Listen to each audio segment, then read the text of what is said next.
Ini adalah tugu yang dibangun khusus untuk mengenang jasa para pejuang di Surabaya, Kang Epet dan Dulur semuanya. Khususnya pada tanggal 10 November. Betul. Karena tanggal 10 November adalah Hari Pahlawan. Hari Pahlawan. Dan kenapa kok baru pahlawan dan siapa yang punya ide? Nah, ini dibangun 6 tahun pasca pertempuran tahun 45. Tepatnya tanggal 10 November tahun 1951. Ya. Yang punya ide adalah nggak lain dan nggak bukan.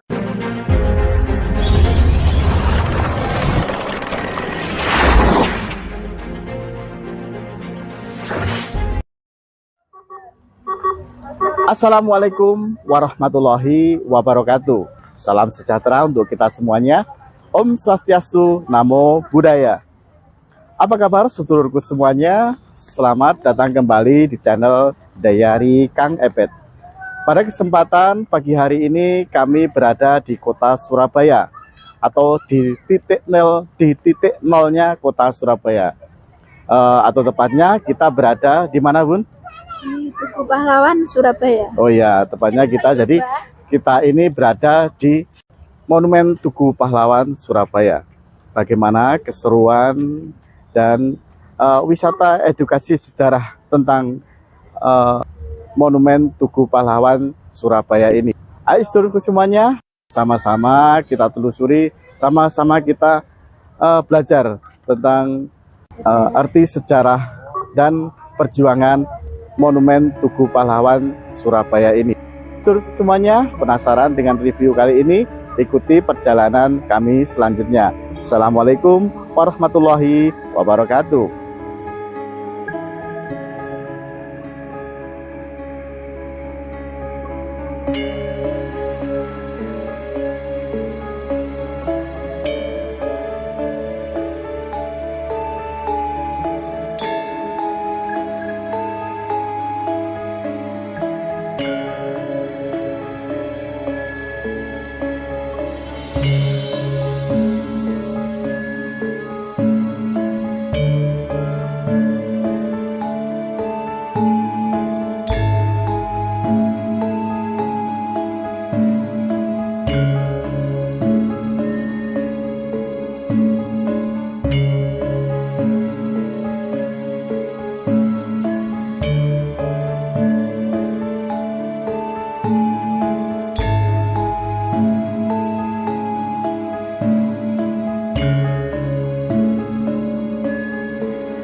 Jadi semuanya bagaimana kisah dan sejarah berdirinya tentang Tugu Monumen Tugu Pahlawan ini dan tahun berapa Monumen Tugu Pahlawan ini didirikan. Ayo semuanya kita menggali informasi dari Mas Data. Sedulur Kang Hebat semuanya, belum berada. Nah, ini adalah zona keempat di museum kami, namanya zona Tugu Pahlawan. Nah, buat yang belum pernah ke Surabaya, ayo Surabaya, mampir Tugu Pahlawan. Supaya tahu, ini adalah tugu yang dibangun khusus untuk mengenang jasa para pejuang di Surabaya, Kang Epet dan Dulur semuanya. Khususnya pada tanggal 10 November. Betul. Karena tanggal 10 November adalah Hari Pahlawan. Hari Pahlawan. Dan kenapa kok dibangun pahlawan dan siapa yang punya ide? Nah, ini dibangun 6 tahun pasca pertempuran tahun 45. Tepatnya tanggal 10 November tahun 1951. Yang punya ide adalah nggak lain dan nggak bukan Bapak Soekarno. Jadi setelah 6 tahun lepas dari kemerdekaan, Pak Karno mempunyai ide untuk membangun Monumen Tugu Pahlawan yang sampai sekarang berdiri kokoh ini. Betul. Nah, tapi waktu punya ide itu orang Surabaya nggak langsung setuju. Nah, pasti ada pro kontra. Ya. Loh Pak Karno ngapain bangun monumen? Mbok yang bangun perumahan, mbok yang ngasih makan ke orang Surabaya yang pasca perang ini masih belum stabil ekonominya. Mbok yang masjid, mbok yang apa, banyak sekali yang pro kontra. Tapi beliau bilang gini, enggak, ini urgent, ini penting karena apa? Kalau nggak dibangun sebuah tetenger, nanti orang muda nantinya nggak akan tahu bagaimana perjuangan di Surabaya. Iya, betul itu. Nah, akhirnya dimulai proyek ini. Dan ada seorang insinyur bernama Bapak Insinyur Suratmoko yang menang tender untuk mendesain Tugu Pahlawan. Waktu itu ya. Dan awalnya dulur Kang Ngebet semuanya belum berada. Tugu ini gak kayak sekarang desainnya. Nah, kayak yang ini. Jadi adalah dua desain yang ditolak oleh Pak Karno. Pas gambar pertama kali, Pak Suratmoko gambar yang ini. Ini Pak awalnya. Waduh jangan. Ini kayak yang di Amerika, saya nggak mau. Desainnya desain Eropa. Akhirnya revisi lagi. Ini Pak Soekarno, tak galongan lagi yang kedua. Burung Garuda ya? Iya, tak tambahin lambang Garuda, lambang Indonesia, dan ada 10 patung pejuang untuk melambangkan tanggal 10 kita perang. Orang bilang, enggak, ini juga saya nggak mau.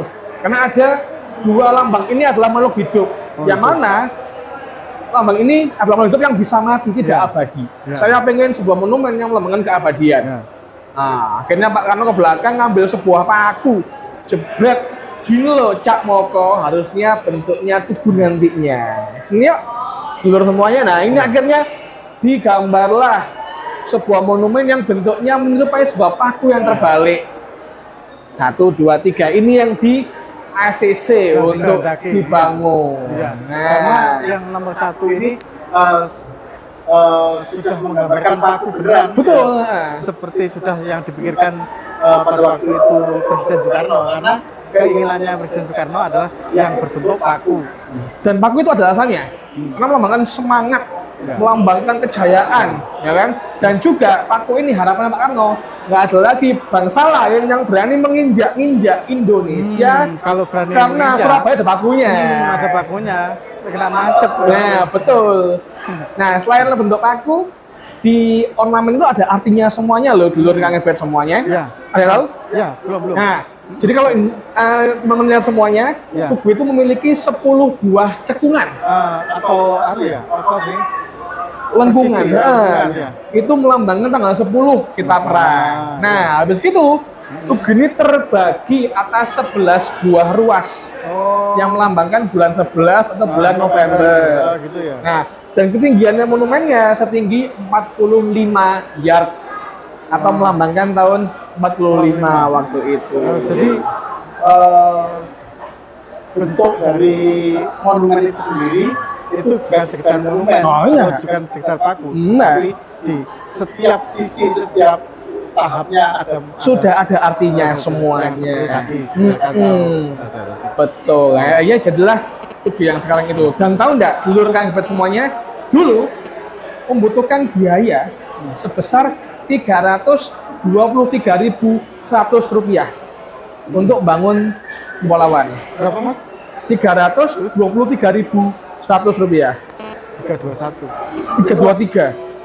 323 ya? Ya. Itu ada maksudnya Mas? Enggak ada. Menurut total bangunannya. Jadi uang segitu 100 ribuan itu bisa bangun Tugu Pahlawan. Kalau sekarang duit segitu ya cuma bisa buat beli boba kayak ya. 23.000. 23 rupiah? Iya. Oh, rupiah pada waktu itu sudah bisa membangun Tugu Pahlawan. Tugu semegah ini. Kalau di era sekarang pembangunan ini sudah miliaran gitu. Iya. Kan inflasi kan ya. Iya, inflasi. Dan juga kan dulu rumah Kang Ngebet tahun 50-an, 40-an itu harganya 25.000. Itu rumah. Betul. Iya. Jadi beda. Makanya di tour ini ya mudah-mudahan kita bisa belajar ini ya Kang Ngebet apa ya? Jangan lupa sejarah gitu ya. Jas merah. Jadi seluruh semuanya untuk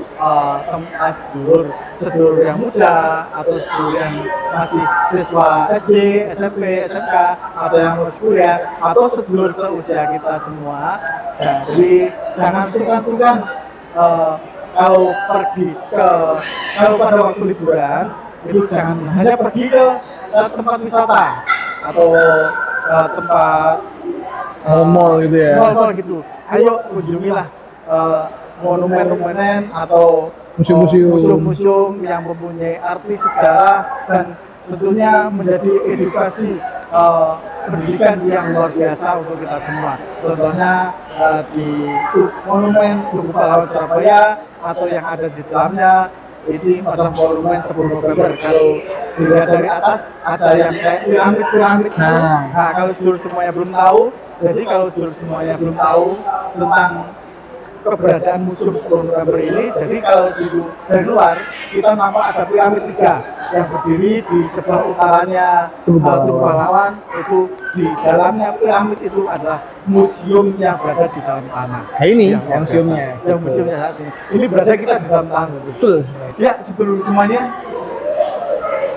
Saya rasa penerusan edukasi kali ini saya cukupkan sampai di sini. Mudah-mudahan apa yang kita dapatkan tadi, apa yang kita eksplor tadi, apa yang kita dapatkan sejarah dari Mas Data tadi bisa menjadikan wawasan dan edukasi atau pengetahuan tentang sejarah-sejarah yang ada di Surabaya, khususnya Tugu Pahlawan dan Monumen 10 November ini. Jadi sedulurku semuanya, ayo jangan sungkan-sungkan pergi ke museum dan jangan pernah sampai lupakan, sampai kapanpun jangan sampai lupakan tentang artinya sejarah. Demikianlah sedulurku semuanya. Mas Data, mohon maaf, saya sudah mengganggu. Tugas kami di museum adalah untuk edukasi teman-teman semuanya supaya makin bangga jadi orang Indonesia. Ya, sekali lagi sedulur semuanya, kalau lagi berkunjung ke Surabaya dan mampir ke Monumen 10 November ini, kalau sedulur semuanya pengen pengetahuannya lebih detail, lebih teliti, ayo jangan sungkan-sungkan tanyakan ke resepsionis, mencari pegiat sejarah.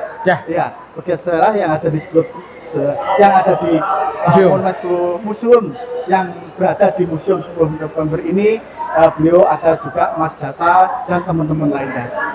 Demikianlah seluruh semuanya. Mohon maaf bila ada salah kata atau salah ucap, dan semoga videonya ini sebagai pembelajaran untuk kedepannya secara Indonesia dapat kita lestarikan. Nggak hebat, kita untuk dengan merdeka. Ya, seluruh semuanya jangan lupakan sejarah. Merdeka. Assalamualaikum warahmatullahi wabarakatuh.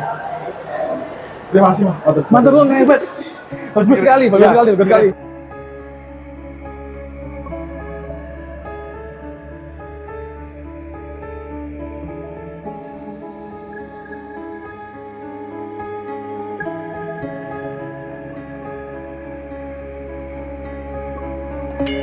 Jadi sedulurku semuanya, di belakang sini sudah dapat kita lihat, ini adalah monumen beliau Presiden Republik Indonesia yang pertama, Bapak Insinyur Soekarno dan Bapak Dr. Andes Muhammad Hatta.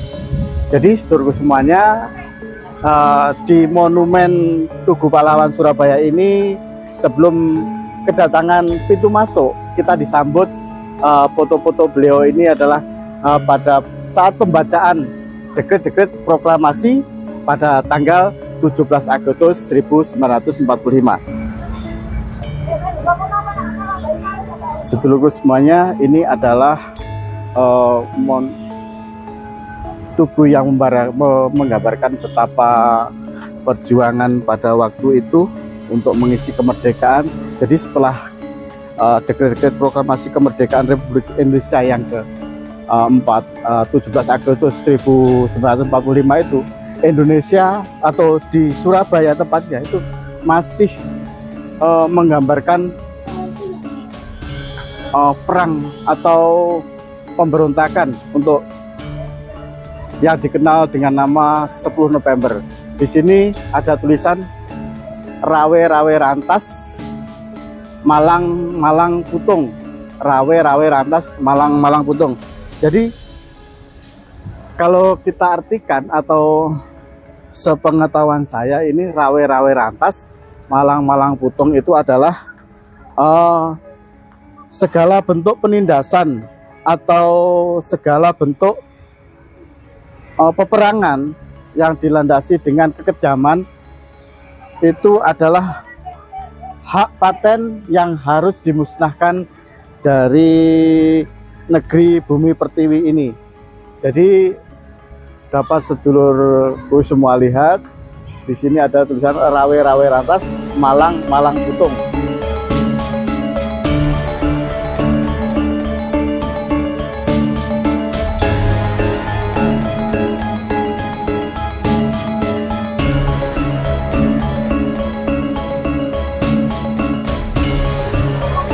Jadi sedulurku semuanya, area monumen Tugu Pahlawan yang ada di Surabaya ini sangat luas. Jadi dapat kita lihat sedulur semuanya.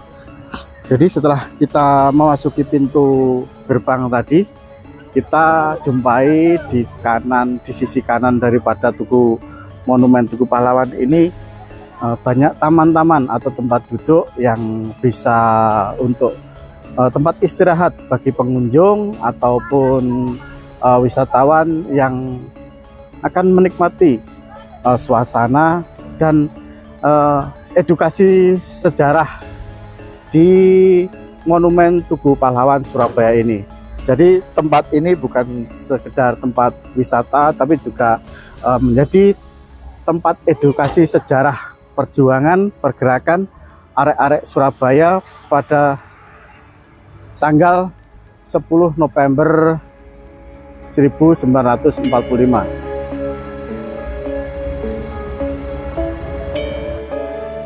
Ini sedulurku semuanya, di depan sini dapat kita lihat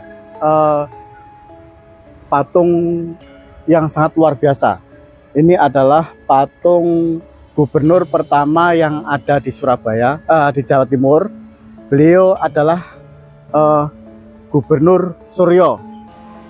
Jadi pada tanggal 9 November 1945 itu beliau adalah gubernur Jawa Timur yang menolak atau yang menentang tentang kedatangan sekutu dan menolak adanya ultimatum pada tanggal 9 November 1945, dan sekaligus beliaulah yang menyerukan agar rakyat Indonesia atau khususnya di Jawa Timur tetap bertahan dengan tekad bulatnya supaya untuk mengisi kemerdekaan Republik Indonesia sampai titik darah penghabisan.